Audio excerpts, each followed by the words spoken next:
Hello friend, welcome back to my channel. तो friends, आज हम बात करने वाले हैं एक और नए रिक्रूटमेंट के बारे में।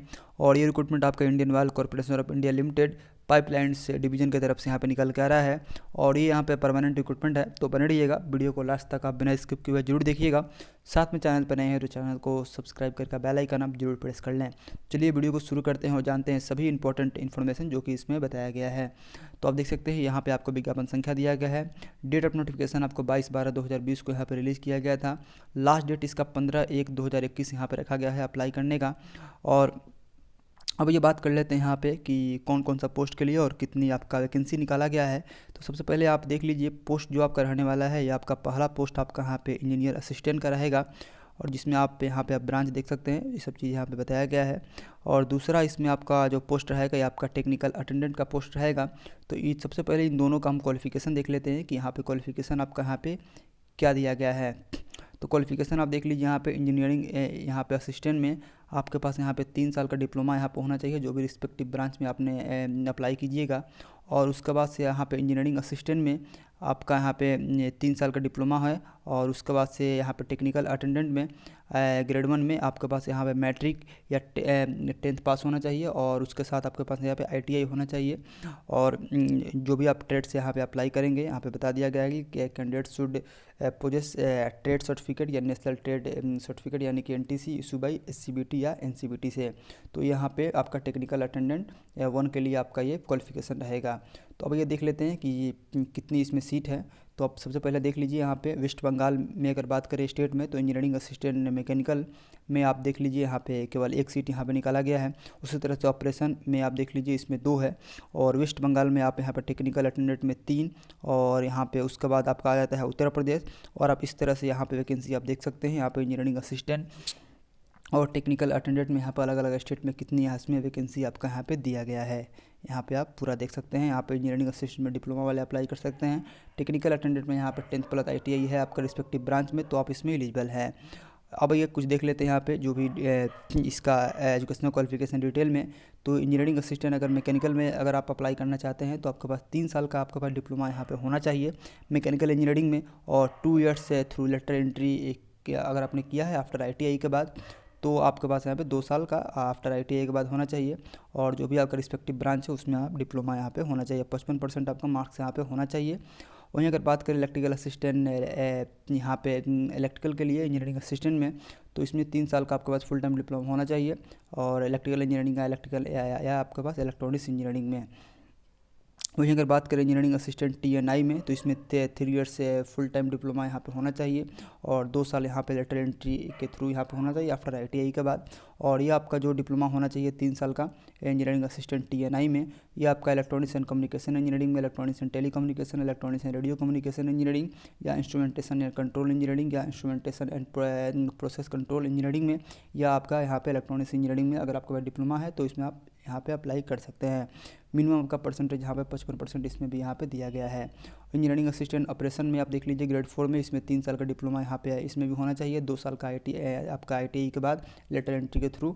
और इसमें जो आप ऑपरेशंस में यहाँ पे दिया गया है जो ब्रांच एलिजिबल है डिप्लोमा में, इसमें आपका chemical engineering, mechanical engineering, automobile engineering, electrical engineering, electrical and electronics engineering, और यहाँ पे इलेक्ट्रॉनिक्स एंड कम्युनिकेशन इंजीनियरिंग वाले इसमें अप्लाई कर सकते हैं इंजीनियरिंग असिस्टेंट ऑपरेशंस में। और इसके अलावा ये सभी ब्रांच इसमें एलिजिबल है। Electronics and telecommunication, electronics and radio communication engineering, instrumentation and control engineering, और यहाँ पे instrumentation and process control engineering, और इलेक्ट्रॉनिक्स इंजीनियरिंग। तो अगर इन किसी ब्रांच में अगर आपने अपना डिप्लोमा कंप्लीट किया है 3 साल का, तो आप इलेक्ट्रिकल असिस्टेंट या ऑपरेशन में भी अप्लाई आप कर सकते हैं। बाकी यहाँ पे टेक्निकल यहाँ पे अटेंडेंट ग्रेड 1 में बात करें तो मैट्रिक के आपके पास होना चाहिए। इसके अलावा आपके पास यहाँ पे ITI होना चाहिए, जो भी ट्रेड से आप यहाँ पे अप्लाई करेंगे। बाकी यहाँ पे ITI ट्रेड और मिनिमम ड्यूरेशन ऑफ कोर्स के बारे में बताया गया है कि जो ITI ट्रेड हो आपका कितना साल का यहाँ पे मिनिमम होना चाहिए, तो यहाँ पे आप ड्यूरेशन आप जरूर देख लीजिएगा। बाकी यहाँ पे एज लिमिट के बारे में बात करें तो एज लिमिट आप यहाँ पे देख लीजिए कि मिनिमम आपका 18 साल यहाँ पे होना चाहिए, मैक्सिमम यहाँ आपका 26 साल दिया गया है। और जो भी आपका रिलैक्सेशन है वो सब चीज़ें आपको यहाँ पे प्रोवाइड किया जाएगा। और जो आप एज लिमिट दिया है आपका एज ऑन 22/12/2020 तक। बाकी यहाँ पे इंपॉर्टेंट डिटेल और देख लेते हैं हम यहाँ पे आपका कट ऑफ डेट यहाँ पे दिया गया है, जो भी आपका एज क्वालिफिकेशन है या जो भी है वो आपका 22/12/2020 तक यहाँ पे पूरा होना चाहिए।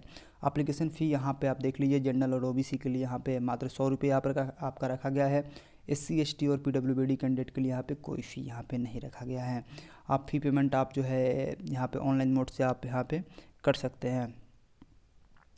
बाकी आप यहाँ पे जो भी आपका रिलैक्सेशन है वो यहाँ पे रिलैक्सेशन के बारे में बताया गया है। और बाकी सिलेक्शन मेथोलॉजी के बारे में आप देख लीजिए, सिलेक्शन प्रोसेस आपका किस प्रकार से होने वाला है। तो सिलेक्शन आपका यहाँ पे आपका पहले आपका रिटन टेस्ट होगा, उसके बाद से आपका SPPT यानी कि आपका स्किल या प्रोफिशिएंसी या आपका फिजिकल टेस्ट आपका यहाँ पे इसके बाद होगा। तो पहले आपका रिटन टेस्ट आपको यहाँ पे कंडक्ट कराया जाएगा, और ये जो आपका यहाँ पे SPPT होगा यानी कि स्किल प्रोफिशिएंसी और यहाँ पे फिजिकल टेस्ट, ये आपका केवल क्वालिफाइंग यहाँ पे नेचर का रहने वाला है।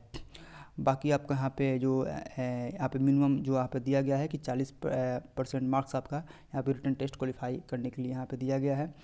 क्वालिफाई आप कर जाएंगे और फॉर SPPT के लिए। और बाकी यहाँ पे फॉर SC ST और एक्स सर्विसमैन और PWD कैंडिडेट के लिए मिनिमम क्वालिफाइंग मार्क्स सेल भी 30% यहाँ पे दिया गया है।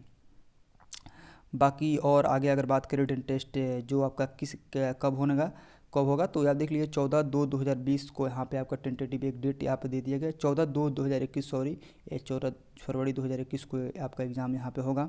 बाकी एग्ज़ाम आपका यहाँ पे ऑब्जेक्टिव टाइप होगा, 4 ऑप्शन आपका यहाँ पे दिए जाएंगे।